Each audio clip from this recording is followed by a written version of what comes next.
Ստերության եթե ունեք, որովհետև Իհարկե։ 10 ամիս է Բագրատ Սրբազանը գտնվում է ապօրինի կալանքի մեջ։ Ես զարմանում եմ, որ մեր հարգարժան պաշտպանը զարմանում է մեղադրողների առաջադրած մեղադրանքի վրա։ Ինչու է Բագրատ Սրբազանը 10 ամիս գտնվում ապօրինի կալանքի մեջ, որտեղ Բագրատ Սրբազանը տաուշից քայլելով համախմբեց մեր ժողովրդին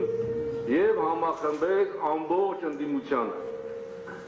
Իշխանությունը այդ ամենը տեսնելով եւ հասկանալով, որ Բագրատ Սրբազանը հավաքելով ժողովրդին, համախմբելով ընդդիմությանը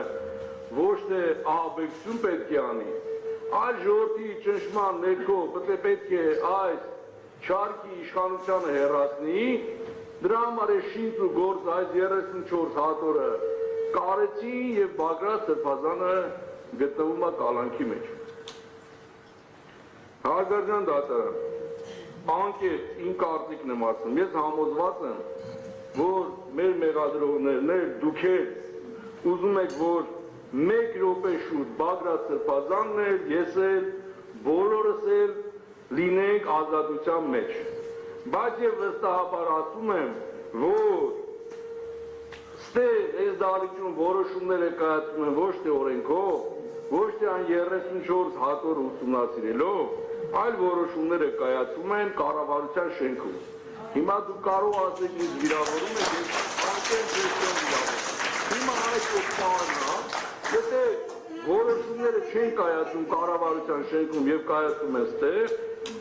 ես վստահաբար ասում եմ, Բագրատ Սրբազանը մնալու է կալանքի մեջ, որտեղ որոշումը տենց է։ Հիմա դուք հնարավորություն ունեք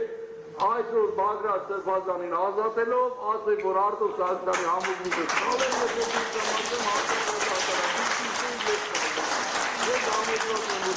ես կալանքի մեջ, որտեղ մինչև հունիսի 7-ը Բագրատ Սրբազանը պետք է լինի կալանքի մեջ, ինչպես ես եւ մնացածը։ Շնորհակալություն։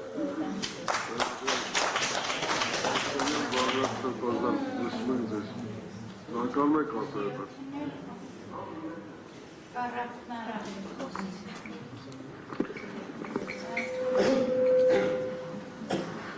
Պարոն Սարգսյան, մի անգամ տենտերով ասեցին, ես սխալվեցի